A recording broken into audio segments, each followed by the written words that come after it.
गांव में चाउमीन का चलन अभी अच्छे से नहीं आया था, लेकिन सुरेश शहर से चाउमीन बनाना सीखकर गांव में ठेला लगाता है। अरे ये केचुआ है क्या भैया? कैसे खाया जाता है? अरे नहीं नहीं, ये चाउमीन है। चाउमीन शहर में खाया जाता है। कितने की दे रहे हो सुरेश? 10 रुपए की प्लेट भरकर। तभी वहां शहर से पढ़ा एक लड़का आता है। जरा एक प्लेट चाउमीन तो देना। सुरेश उसे चाउमीन देता है। उसे चाउमीन खाता देख गांव वाले भी उससे चाउमीन ले लेते हैं और खाने लगते हैं। अरे वाह सुरेश भैया, कमाल की बनाए हो। 2 प्लेट मेरे बच्चों के लिए भी पैक कर दो। बस फिर क्या था, सुरेश का ठेला लगता है और चाउमीन खरीदने वालों की लाइन लग जाती है।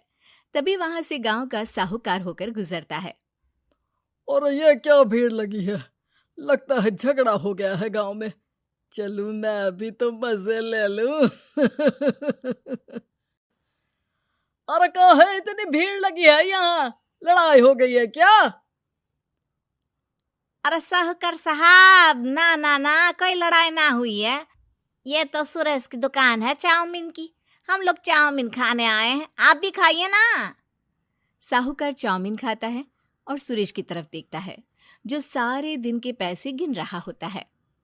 अरे सुरेश, क्या लागत है इस काम की? अरे साहूकार जी, आप अब आए हैं तो ये पूरे 10,000 रुपए ले जाइए, जो पिछले साल शहर जाने से पहले आपसे लिए थे ना। लागत तो क्या कहे, जो आपने दिया था उसी में सीखा भी है और दुकान भी खोल ली।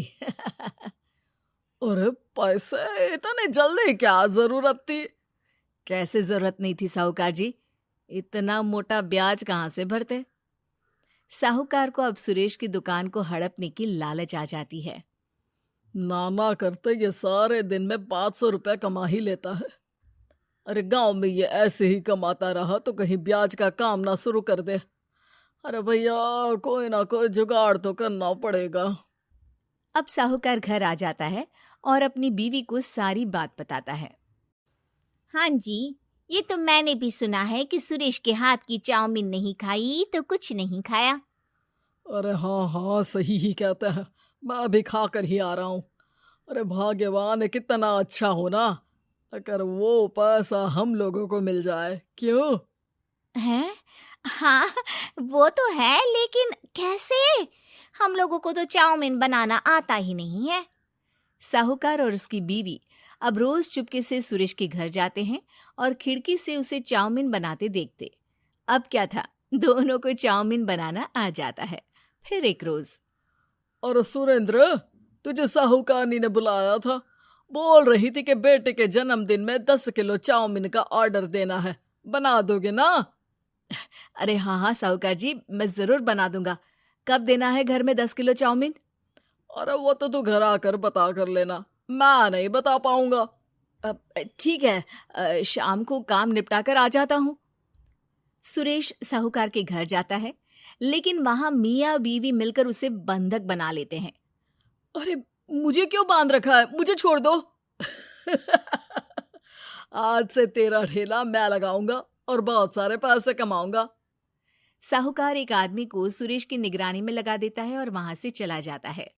अगले दिन, अरे साहूकार जी, आप कब से चाउमीन बेचने लगे और अपना ये सुरेश कहाँ गया? अरे वो तो शहर गया है, उसका कोई काम निकल आया था। बोल रहा था कि जब तक वो ना आए तब तक मैं ही उसके ठेले का काम कर दूं। पैसे भी तो बहुत उधार ले रखे थे उसने।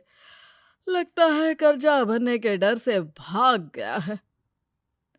अरे पर वो तो बोल रहा था कि उसने सारा कर्जा उतार दिया है, और वो क्यों भागेगा? इतना तो कमा रहा था। अरे मुझे क्या पता।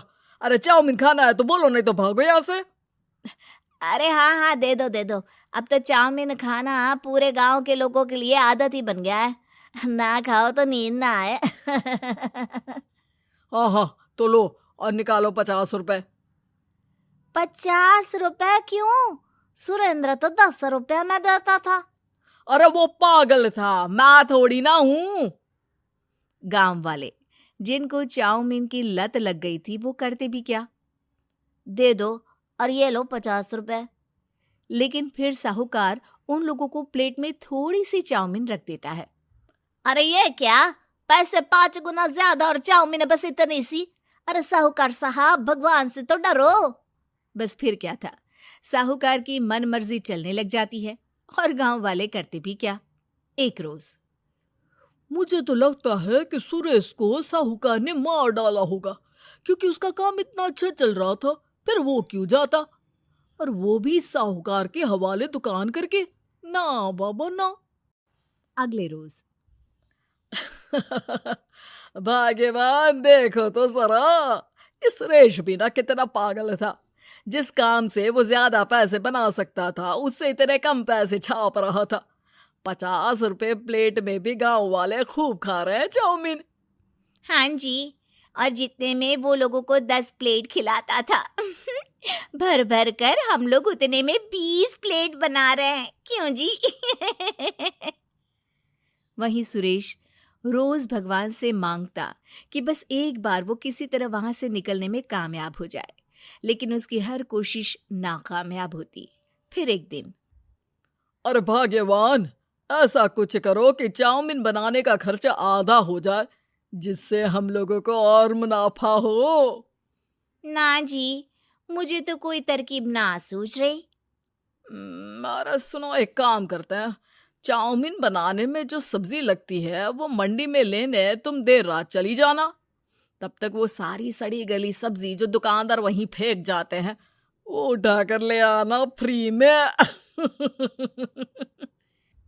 अरे वाह जी वाह, आप तो बहुत समझदार हैं जी। बीवी वैसा ही करती है, लेकिन अब लोग चाउमीन खाते तो मुंह बनाकर। फिर एक बार, अरे राम राम राम, ये पेट में दर्द काहे हो रहा है? आई, आई, आई, आई, आई। हाय रे हाय, मेरा भी पेट दर्द के मारे फटा जा रहा है। सभी को शक हो जाता है कि उन लोगों को चाउमीन खाने से ही ये बीमारी हो गई है। वहीं दूसरी तरफ जो आदमी सुरेश की निगरानी कर रहा था, वो सो रहा होता है और मौका देखकर सुरेश वहां से भाग जाता है। सुरेश गांव वालों के पास जाकर उन्हें सब कुछ बता देता है। बस अब क्या था, साहूकार के घर पुलिस पहुंच जाती है। चलो, तुमने गांव के लोगों को खराब सब्जी वाली चाउमीन खिलाकर बीमार किया और सुरेश को बंधक बनाया। तुम्हें इसीलिए हम गिरफ्तार कर रहे हैं। साहूकार को पुलिस ले जाती है और फिर अगले दिन से सुरेश का ठेला गांव के बाजार में लग जाता है, जहां अब पहले से ज्यादा भीड़ होती है।